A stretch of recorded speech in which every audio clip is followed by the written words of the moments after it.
ఏం మాట్లాడుతున్నావమ్ము? మామయ్యకి నాకు మధ్య మనస్పర్ధలున్నట్టు నీకెలా తెలుసు?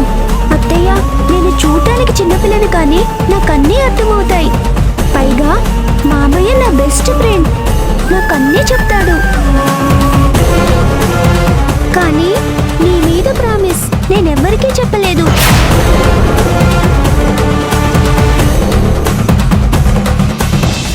మీ ఆయన ఇంటికి తీసుకెళ్తున్నాడన్న ఆనందంలో ఉన్న నీకు ఇదంతా చెప్పి బాధ పెట్టాననిపిస్తుంది. కానీ నా ఉద్దేశం వేరే ఉంది లక్ష్మి. ఏది చేసినా జాగ్రత్తగా చేయమని చెప్తున్నాను అంతే. నువ్వు తొందరపాటు నిర్ణయాలు తీసుకోవని తెలుసు, అందుకే ఆలోచిస్తావని చెప్తున్నాను.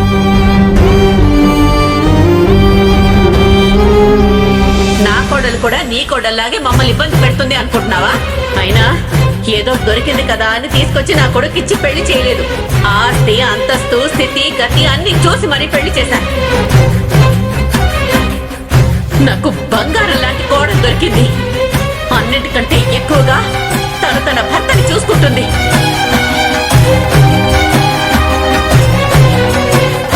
తను సంపాదించిన సంపాదన మొత్తం తీసుకొచ్చి నాకే ఇస్తుంది.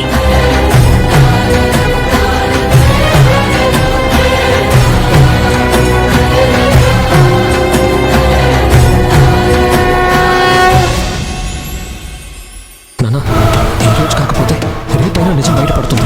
ఆ తర్వాత పెద్ద పెద్ద గొడవలు అవడం కన్నా ఇప్పుడు నిజం చెప్పడం బెటర్ కదా నాన్న. ప్లీజ్ నాన్న, దయచేసి నన్ను ఆపొద్దు. అది కాదురా, ప్రతిదానికి ఒక టైం అంటూ వస్తుంది.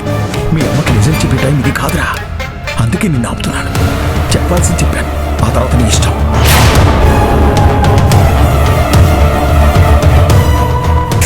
ఇదిగోండి, ముందులా కూర్చోండి. కూర్చోండి,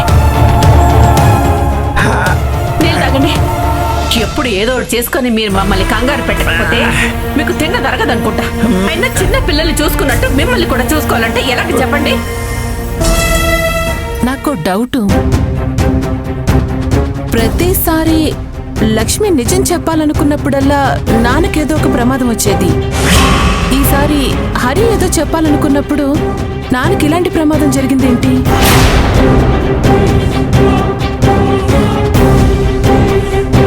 ఏం మాట్లాడుతున్నావు అక్క? నాన్న కావాలనే నటిస్తున్నాడు అంటావా? కావాలని ఎవరైనా వేలు కోసుకుంటారా? మాట్లాడితే అర్థం ఉండాలక్క. నీ డిటెక్టివ్ బుద్ధి మానుకొని ముందు నాన్నగారి గాయాన్ని చూడు. అక్క ఇలా ఇవ్వు.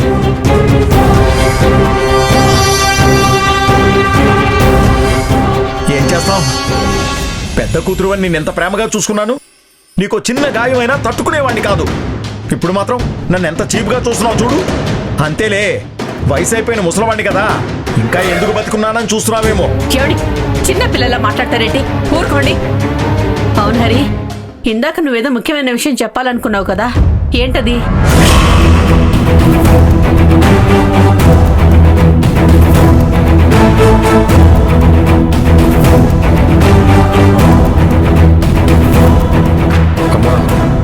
నిజమేంటంటే, అయ్యో దేవుడా,